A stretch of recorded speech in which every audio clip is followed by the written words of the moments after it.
നമസ്കാരം, ഡോക്ടർ അൽഫിനെയാണ്. പലപ്പോഴും നിങ്ങൾ ഈ തൈറോയിഡിന്റെ ആന്റിബോഡീസ് ഒക്കെ ചെക്ക് ചെയ്തിട്ട് ഡോക്ടറെ അടുത്ത് ചെല്ലുമ്പോഴേ അവരെന്നെ നിങ്ങളോട് പറയാറ്, ഒന്നിനും നിങ്ങൾ അത് ചെക്ക് ചെയ്തതിന് നിങ്ങളെ ചീത്ത പറയും, അല്ലെങ്കിൽ പറയൂ ഇതൊന്നും സാരമില്ലെന്നേ, ഇതിപ്പോ എല്ലാ മനുഷ്യർക്കും ഉള്ളതാണ്, നിങ്ങൾ തൈറോക്സിൻ ഗുളികയും കഴിച്ച് സപ്ലിമെന്റ് കഴിച്ച് കണ്ടിന്യൂ ചെയ്ത് പോയാൽ മതി. അങ്ങനെ മതിയോ? ഹാഷിമോട്ടോസ് വളരെ നിസ്സാരക്കാരനാണോ? ഇന്ന് എൻ്റെ അടുത്തൊരു പേഷ്യന്റ് വന്നു. ഇവർ എൻ്റെ അടുത്ത് വന്നേക്കുന്നത് ഓൾറെഡി ഡയഗ്നോസ് ചെയ്തിട്ടുള്ള 5 ഓട്ടോ ഇമ്മ്യൂൺ കണ്ടീഷനുമായിട്ടാണ്. ഏതൊക്കെയാണെന്ന് ഞാൻ പറയാം.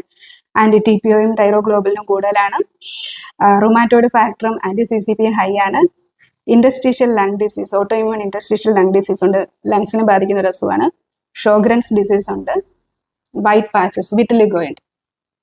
ഇത് കൂടാണ്ട് ആന്റിബോഡി പ്രൊഫൈൽ ചെയ്തപ്പം SLEയുടെ ആന്റിബോഡീസും സ്ട്രോങ് പോസിറ്റീവ് കാണിച്ചിട്ടുണ്ട്.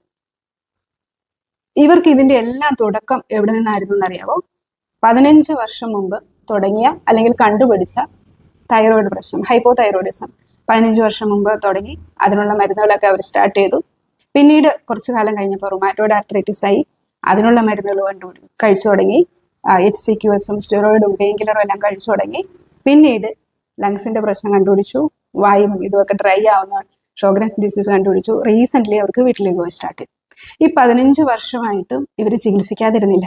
ഇവർ വളരെ ഹൈ ഡോസ് സ്റ്റിറോയിഡ് മരുന്നുകളും റുമാറ്റോയിഡിന്റെ മരുന്നുകളും സപ്ലിമെന്റ്സുകളും പെയിൻ കില്ലറും എല്ലാം കഴിച്ചു.